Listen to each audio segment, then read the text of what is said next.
मुख्यमंत्री पुष्कर सिंह धामी का मीडिया से संवाद। केंद्र सरकार के 9 साल की गिनाई उपलब्धियां। प्रदेश अध्यक्ष महेंद्र भट्ट भी रहे मौजूद।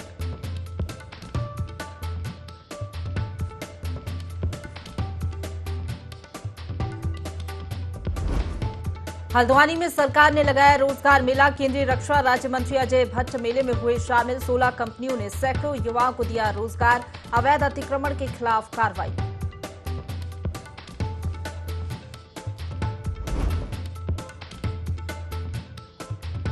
जसपुर के पतरामपुर में चला बुलडोजर। प्रशासन को झेलना पड़ा स्थानीय लोगों का विरोध।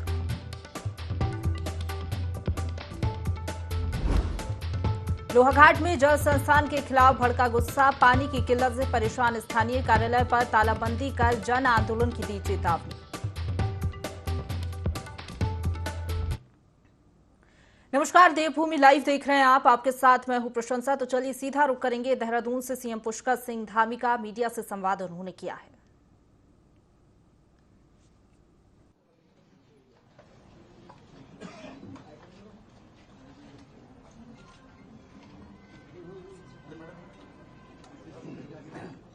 सेवा, सुशासन और गरीब कल्याण को समर्पित आदरणीय प्रधानमंत्री मोदी जी के नेतृत्व में 2014 से लेकर अब तक 9 वर्ष का कालखंड पूरा होने के अवसर पर आप सभी मीडिया के सभी पत्रकार बंधु, छायाकार बंधु, सभी इलेक्ट्रॉनिक मीडिया, प्रिंट मीडिया के इस संवाद कार्यक्रम में हम सबके बीच में आज जिनको मुख्य रूप से केंद्र सरकार की सभी उपलब्धियों के साथ यहाँ पर बात रखनी है, आपके मुख्य अतिथि के रूप में हमारे भारत सरकार के मंत्री, मेरे भाई मित्र, हमारे बगल से ही जो है लोकसभा के सदस्य मुजफ्फरनगर से आप सब जानते हैं आदरणीय संजीव बालियान जी, मैं उनका स्वागत करता हूँ, यहाँ पर अभिनंदन करता हूँ। हमारे प्रदेश के कर्मठ अध्यक्ष आदरणीय महेंद्र भट्ट जी और इस पूरे महासंपर्क अभियान के प्रभारी के नाते जिन्होंने हम सब के बीच में, हम सब लोगों के बीच में समन्वय और सभी कार्यकर्ताओं का उत्साहवर्धन करना है, घर घर तक अभियान को चलाना है, ऐसे हमारे विद्यार्थी जीवन के साथी, हम सब लोग विद्यार्थी परिषद के जमाने में सब साथ काम करते थे। उत्तर प्रदेश विधान परिषद के सदस्य और अनेकों पदों पर जिन्होंने काम किया है, अनेकों दायित्वों को संभाला है, ऐसे हमारे भाई अश्विनी त्यागी जी, मैं उनका भी स्वागत करता हूं। हमारे प्रदेश महामंत्री संगठन जिनके तमाम मार्गदर्शन में ये अभियान चलना है, श्री अजय जी, प्रदेश महामंत्री श्री खिलेंद्र चौधरी जी, आदित्य कोठारी जी, हमारे उत्तराखंड सरकार के मंत्री प्रेमचंद अग्रवाल जी, हमारे धर्मपुर क्षेत्र के विधायक श्री विनोद चमोली जी और हमारे मुख्य प्रवक्ता श्री सुरेश जोशी जी,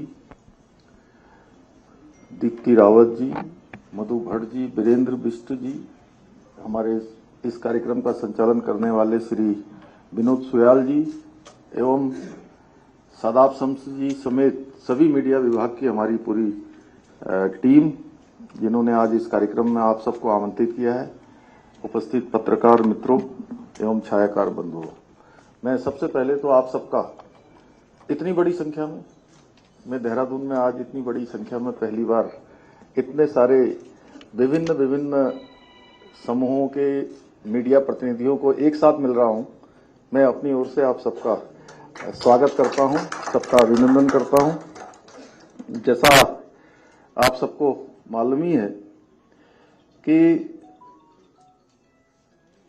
हमारे देश के यशस्वी प्रधानमंत्री मोदी जी के 9 साल का कालखंड पूरा हुआ है और इस 9 साल का कालखंड, ये जैसा विषय लिखा हुआ है, सेवा सुशासन और गरीब कल्याण को समर्पित रहा है।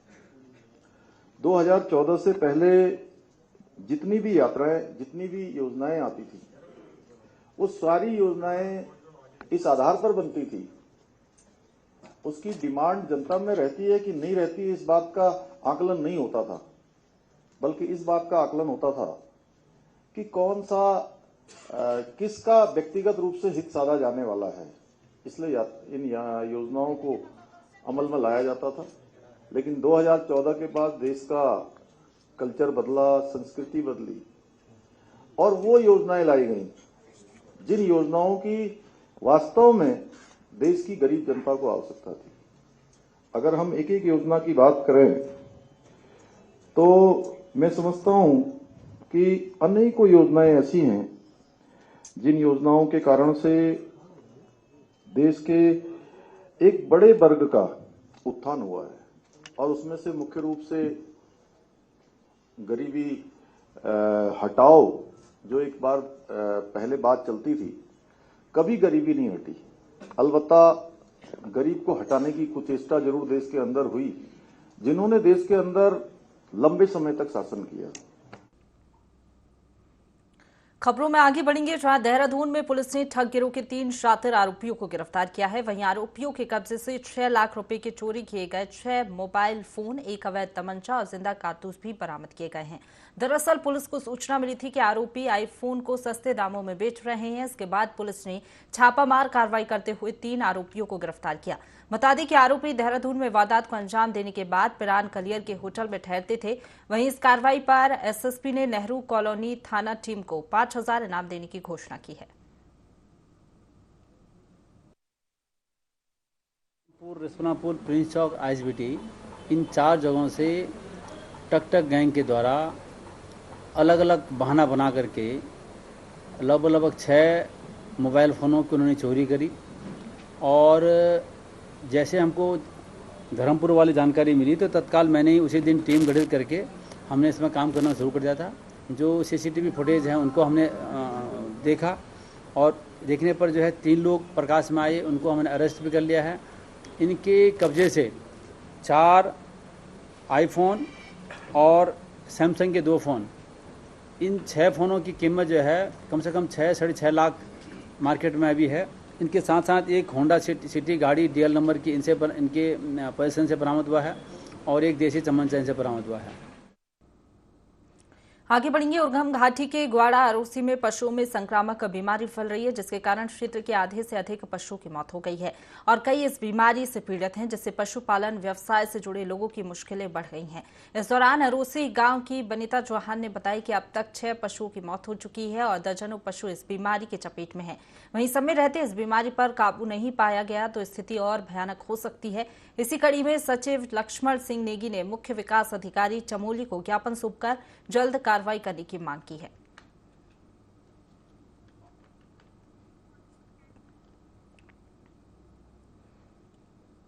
रुक करेंगे अगली खबर का, जहां मसूरी धनोल्टी मोटर मार्ग एक मोटरसाइकिल सवार युवक गहरी खाई में गिर गई, जिससे उसकी मौत हो गई। घटना की सूचना मिलते ही स्थानीय लोगों और पुलिस की मदद से युवक को खाई से निकालकर अस्पताल में भर्ती कराया गया, जहां डॉक्टरों ने उसे मृत घोषित कर दिया। बताया जा रहा है कि युवक टेहरी की ओर जा रहा था और चलती बाइक पर ही सेल्फी ले रहा था, जिसके चलते अचानक नियंत्रण खोने पर बाइक खाई में जा गिरी।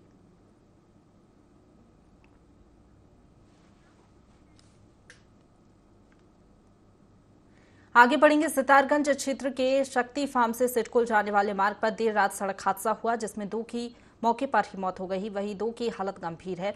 3 पानी के पास पुल पर यह हादसा हुआ है। मौके पर पहुंची 108 ने घायलों को सितारगंज अस्पताल पहुंचाया। कार में 4 लोग सवार थे, चारों की पहचान कर ली गई है। वहीं पुलिस आगे मामले की जांच कर रही है।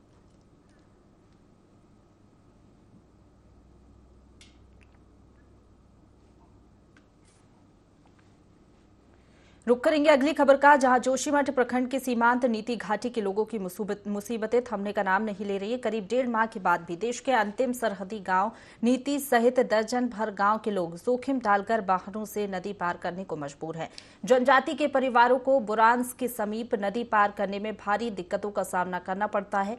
दरअसल यहां पर बीआरओ नया पुल का निर्माण कर रहा है, लेकिन आजकल नीति घाटी के लोग अपने गांव मवेशियों के साथ पहुंच रहे हैं, लेकिन बिना पुल के सिर्फ ग्रामीणों को ही मशीनों के सहारे नदी पार कराया जा रहा है।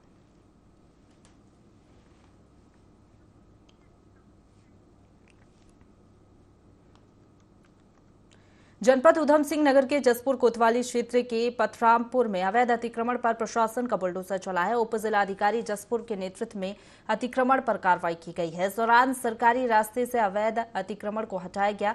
इस दौरान भारी पुलिस बल मौके पर मौजूद रहा। लोगों ने कार्रवाई का विरोध किया। वहीं उप जिलाधिकारी सीमा विश्वकर्मा ने बताया कि अतिक्रमण पर कार्रवाई की जा रही है, जिसमें 29 लोगों को नोटिस दिया गया है और अतिक्रमण पर आगे भी कार्रवाई जारी रहेगी। हम लोगों ने आज ये जो कार्रवाई चल रही है ये पथरामपुर में चल रही है, तो इसमें हम लोगों ने 29 लोगों को यहाँ पर नोटिस दिया हुआ था, जिसमें कि 29 से ज़्यादा स्ट्रक्चर आ रहे हैं जो अतिक्रमण की जद में हैं। यहाँ पर सरकारी अभिलेखों में जो रास्ते हैं, जो खाद के गड्ढे हैं, उसमें अतिक्रमण किया गया है, तो उसी के इसमें यहाँ पर कार्रवाई चल रही है। हाँ, ये लगातार ये कार्रवाई चल रही है, क्योंकि शासनादेश है कि जो भी सरकारी भूमि पर अतिक्रमण है उसे लिया जाएगा, और ये माननीय मुख्यमंत्री जी की महत्वपूर्ण अगर ये कहें तो उनका प्रोजेक्ट चल रहा है, जिसमें कि हमारी जितनी भी सरकारी भूमि है वापस ही सरकार में मिलाई जाएगी। रुक करेंगे अगली खबर का, जहां एक विवाह समारोह में डीजे पर मनपसंद गाने को लेकर खूनी संघर्ष हो गया। पुलिस ने 8 लोगों को गिरफ्तार किया है। मामला हबीबपुर के कुड़ी गांव का है, जहां 2 पक्षों के बीच वर्चस्व को लेकर जमकर खूनी संघर्ष हुआ। इस घटना के बाद गांव में तनाव हो गया। वहीं शिकायत के बाद लक्सर पुलिस ने मुकदमा दर्ज करते हुए जांच पड़ताल शुरू की, जिसमें 8 आरोपियों की गिरफ्तारी कर ली गई है। पुलिस के मुताबिक फिलहाल बिजनौर जनपद के रहने वाले अन्य 2 अभियुक्त फरार बताए जा रहे हैं। ये हबीब कुड़ी भगवानपुर जो गांव पड़ता है, इसमें रात को डीजे बजाने को लेकर, गाना बजाने को लेकर 2 पक्षों में विवाद हो गया था। इस पक्षों के विवाद के चलते रात को 12 बजे भी मारपीट हुई और उसके बाद 3:30 बजे भी कुछ लड़के वापस आके मारपीट करके चले गए। अगले दिन जो है सुबह उन्हीं के परिवार से एक लड़का जो था उसकी रेलवे ट्रैक पे डेड बॉडी मिली थी। इसके क्रम में जो है हमारे द्वारा कोतवाली लक्सर पर 302, 307 और अन्य सुसंगत धाराओं में मुकदमा पंजीकृत किया था और अलग अलग टीमें गठित कर इसके अनावरण के प्रयास किए जा रहे थे। और कल जो है इसमें हमारे द्वारा सफलता। उत्तरकाशी में IND24 की खबर का बड़ा असर हुआ है, जहां सालों से ठप पड़े झूला पुल का निर्माण कार्य शुरू हो गया है। दरअसल उत्तरकाशी और जोशियाड़ा क्षेत्र को जोड़ने वाले झूला पुल, जहां कभी भी बड़ा हादसा हो सकता था, जिसकी सपोर्टिंग वायर पिछले 1 साल से मलबे में दबी थी, उसे अब लोक निर्माण विभाग ने हटा दिया है और पुल का मेंटेनेंस का काम भी शुरू हो गया है, जिससे स्थानीय लोगों में खुशी का माहौल है।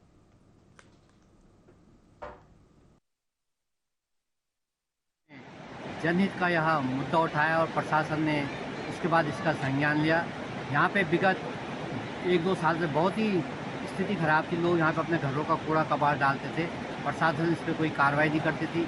मीडिया में जब आप लोगों ने खबर उठाई उसके बाद आज तुरंत प्रशासन हरकत पे आया और यहाँ पे मलबा हटा दिया गया है। मैं प्रशासन से अनुरोध करूँगा कि यहाँ पे इसकी समय समय पे मॉनिटरिंग होते रहे, ताकि भविष्य में कोई इस पर कूड़ा न डाले। और यहाँ पे एक बहुत बड़ा जो एक खतरा था, कभी भी तार पे जंग लग सकता था, उसको जंग लगने से अब बच चुका है, ये सुरक्षित हो चुकी है। रुक करेंगे अगली खबर का, जहां हरिद्वार मुख्य उद्यान अधिकारी ओम प्रकाश सिंह ने RIDF के तहत चलाए जा रहे कार्यक्रमों की जानकारी दी। उन्होंने बताया कि उत्तराखंड सरकार किसानों को लाभ पहुंचाने के लिए RIDF के तहत कार्यक्रम चला रही है। उन्होंने जानकारी देते हुए बताया कि 2023-24 के लिए योजना बनाई गई है, जिसमें एक ग्राम सभा में 20 से 30 किसानों को पॉली हाउस के माध्यम से एक ही तरह की खेती करवाई जाएगी। जनपद में 400 पॉली हाउस लगाए जाएंगे, जिनको लेकर न्याय पंचायत, ग्राम पंचायत स्तर पर क्लस्टर का गठन करने की कार्रवाई की जा रही है। एक स्थान पर एक जैसी फसल होने पर पर्याप्त मात्रा में उत्पादन होने से बड़े व्यापारियों को क्लस्टर स्तर पर मोलभाव के लिए आमंत्रित कर अच्छा लाभ अर्जित किया जा सकता है। योजना हमें जनपद में प्रारंभ होने जा रही है, जिसमें नाबार्ड की जो RIDF rural infrastructure development fund के तहत एक कार्यक्रम चलाया जा रहा है जिसमें नेचुरल वेंटिलेटेड पॉली हाउस का निर्माण कराया जाएगा। एक किसान के 100 वर्ग मीटर में एक पॉली हाउस का निर्माण 80% सहायता पर कराया जाएगा। 20% फार्मर किसान अपना देगा और ये योजना पूरी की पूरी क्लस्टर बेस है। इसमें एक ग्राम सभा में 20-30 लोगों के यहाँ पे एक पॉली हाउस लगवा कर उसमें एक ही फसल का उत्पादन कराया जाएगा। ऑफ टाइम की वेजिटेबल का उत्पादन कराएंगे जिससे किसान को 2 रुपये अधिक आय प्राप्त हो सकेगी। आगे बढ़ेंगे। केंद्रीय रक्षा राज्य मंत्री अजय भट्ट ने हल्द्वानी के एमबी इंटर कॉलेज परिसर में रोजगार मेले का शुभारंभ किया। इस दौरान रोजगार मेले में सिडकुल की विभिन्न कंपनियों ने 2500 पदों के लिए साक्षात्कार शुरू किया। इस मौके पर 16 कंपनियों सहित जिला प्रशासन और सेवा योजन विभाग के अधिकारी भी मौजूद रहे। केंद्रीय रक्षा मंत्री राज्य मंत्री ने कहा कि सरकार जहां एक ओर सरकारी भर्तियों में तेजी लाकर युवाओं को रोजगार दे रही है, तो वहीं निजी क्षेत्रों में भी तकनीकी शिक्षा प्राप्त करने वाले युवाओं को रोजगार के पूरे अवसर प्रदान किए जा रहे हैं। उन्होंने सभी कंपनियों से आह्वान किया है कि वे ज्यादा से ज्यादा युवाओं को रोजगार उपलब्ध कराएं, जिससे कि कोई भी युवा बेरोजगार ना रहे। हम अपने युवकों को और अपने बेटे बेटों को रोजगार देने की कोशिश करते हैं। उसी की यह एक कड़ी है कि हमने आज हल्द्वानी में रोजगार देने के लिए रोजगार मेला शुरू किया है, जिसमें कई कंपनीज आज यहाँ पर आ रही हैं। मुझे उम्मीद है कि जिसकी जैसी योग्यता है, योग्यता के आधार पर काफ़ी लोगों को आज रोजगार मिलेगा। और जो केंद्र सरकार ने कहा है पहले कि हम सरकारी रोजगार भी दे रहे हैं, इस तरह के रोजगार के अवसर भी पैदा कर रहे हैं। खबर उधम सिंह नगर के जसपुर कोतवाली क्षेत्र से है, जहां तालाबपुर गांव के खेतों में एक युवक का शव मिलने से हड़कंप मच गया। बताया जा रहा है कि मृतक रमेश सिंह पिछले 10 दिनों से लापता था। वहीं सूचना मिलते ही पुलिस मौके पर पहुंची और शव को कब्जे में लेकर पोस्टमार्टम के लिए भेजा। फिलहाल मामले की जांच जारी है।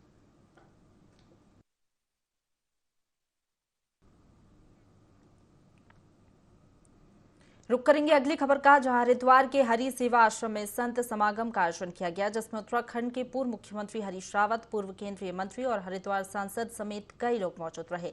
संत समागम में सनातन धर्म के प्रचार प्रसार को लेकर चर्चा की गई। इस दौरान डॉक्टर रमेश पोखरियाल निशंक ने कहा कि संतों की नगरी हरिद्वार पूरे विश्व की आध्यात्मिक राजधानी है, इसलिए भाजपा सरकार के राज में यहाँ का तेजी से विकास हो रहा है। संत समाज का हरि आश्रम में एक समागम है, तो मैं अपने सभी आदरणीय संतों जो नक्षत्र हैं हमारे अध्यात्म के, मैं ये समझता हूँ कि हरिद्वार संतों की नगरी है और फिर ये विश्व की आध्यात्म की राजधानी है। ये देश आध्यात्म की दृष्टि से पूरे विश्व में राज करता है। आगे बढ़ेंगे। सितारगंज क्षेत्र के शक्ति फार्म में सितारगंज विधायक और कैबिनेट मंत्री सौरभ बहुगुणा ने 1 करोड़ 52 लाख की लागत से बनने वाले स्मृति बंग भवन का पूजा अर्चना कर शिलान्यास किया। कैबिनेट मंत्री सौरभ बहुगुणा ने बताया कि शक्ति फार्म की जनता को काफी लंबे समय से बंग भवन की जरूरत थी, जिसके बाद शक्तिगढ़ नगर पंचायत के पूर्व चेयरमैन दिवंगत सुकांत ब्रह्मा को समर्पित स्मृति भवन का शिलान्यास किया गया है। साथ ही बताया कि स्मृति बंग भवन से शक्ति फार्म के लोगों को लाभ मिलेगा। बहुत पुरानी डिमांड थी क्षेत्र की कि ये शक्ति फार्म क्षेत्र जो है वो ज़्यादातर शक्ति फार्म में बंगाली समाज के लोग यहाँ पर बसते हैं और यहाँ पर उनकी एक बहुत पुरानी डिमांड थी पिताजी के टाइम से कि एक बंग भवन यहाँ बनना चाहिए। तो हमने इस बार स्वीकृति कराई सरकार ने। पुष्कर सिंह धामी जी का बहुत बहुत धन्यवाद करूँगा कि उन्होंने मेरे आह्वान पे इसको स्वीकृत किया। 1 करोड़ 52 लाख रुपए का ये पूरा भवन बनेगा। इसको हमने स्वर्गीय हमारे पूर्व नगर पंचायत चेयरमैन जो थे हमारे सुकांत ब्रह्म जी, उनकी स्मृति पे हमने बंग भवन का नाम दिया है। और कोशिश यही करूँगा कि जो हमारी बंगाली समाज की संस्कृति है, जो हमारे बंगाली समाज का जो हमारी तरीका है, उसी तरीके से बंग भवन बने।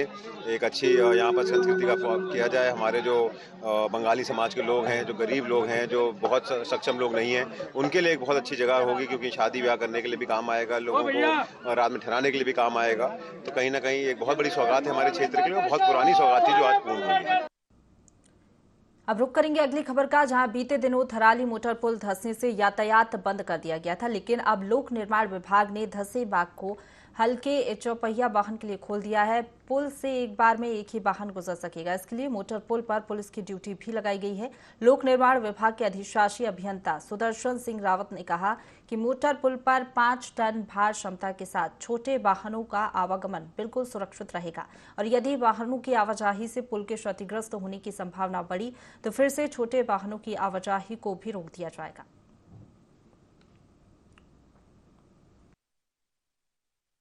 वेयरिंग कोड क्या वो आरसीसी ही जो है इसमें क्रैकपन हो गए हैं, तो सुरक्षा की दृष्टि से ये बंद कर दिया गया था। तो इसकी व्यवस्था जो है अभिनव विभाग से जो है हमने की है और पांडुकेश्वर से ये प्लेटें हमको मिली हैं, कल ये लाई गई हैं और आज जो है इसको यातायात हेतु जो है 5 टन तक के वाहन, हल्के वाहन के लिए जो है इसको ओपन कर दिया गया है और ये फिलहाल सुरक्षित है 5 टन तक के लिए। आगे बढ़ेंगे, खबर विकासनगर से है, जहां कालसी वन प्रभाग की टिमली रेंज में इन दिनों जंगली जानवरों ने जमकर तांडव मचाया हुआ है। गुलदार लोगों को अपना निशाना बना रहा है तो वहीं अब हाथियों ने अपना तांडव मचाना शुरू कर दिया है। जंगली हाथी अब जंगल से निकलकर सड़कों और किसानों के खेतों में जाकर तांडव मचा रहे हैं। वीडियो में भी आप देख सकते हैं कैसे एक विशालकाय हाथी धर्मावला चौक के पास सड़क पर घंटों तक खड़ा रहा। उसके बाद किसानों की फसलों को रौंदता हुआ नजर आ रहा है, लेकिन वन विभाग के कर्मचारी इस हाथी को हटाने के लिए नहीं पहुंचे। ऐसे में ये हाथी किसी वाहन को भी नुकसान पहुंचा सकता है।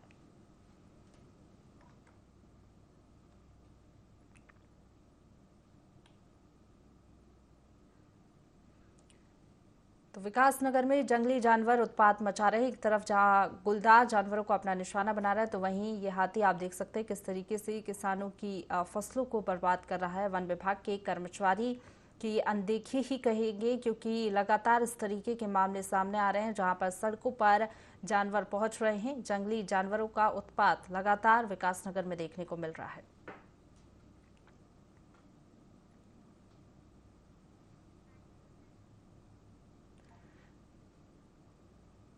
आगे बढ़ेंगे, कालसी में जंगली जानवर बस्तियों तक पहुंच रहे हैं और इससे लोग दहशत में हैं। चौहटपुर और टिबली रेंज में इन दिनों जंगली जानवरों की दहशत है। पिछले 4 साल के बच्चे को आपको बता दें पिछले दिन निशाना बनाया था और अपना निवाला बना लिया था। इसके बाद भी इलाके में जंगली जानवरों की चहलकदमी बनी हुई है। इसका एक वीडियो भी सामने आया जिसमें गुलदार और बाघ खुलेआम घूम रहे हैं। हालांकि वन विभाग इस वीडियो को कहीं और का बता रहा है।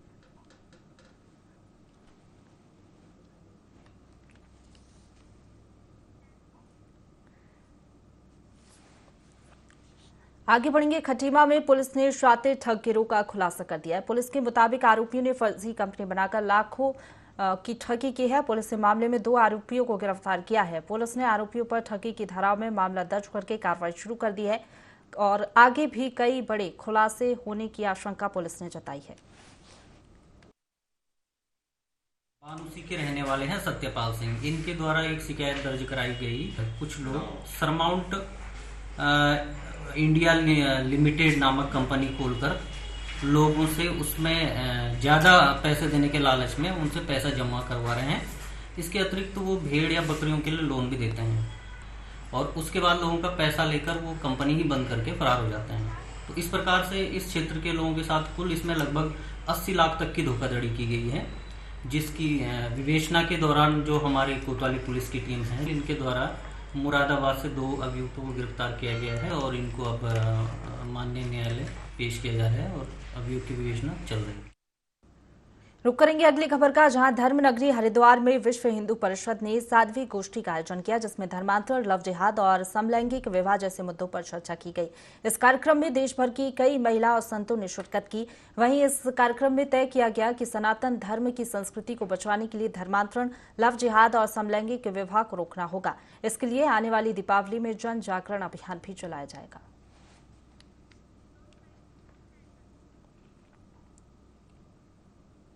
इसी के साथ बुलेटिन में फिलहाल इतना ही। खबरों का सिलसिला लगातार जारी है, आप बने रहिए हमारे साथ।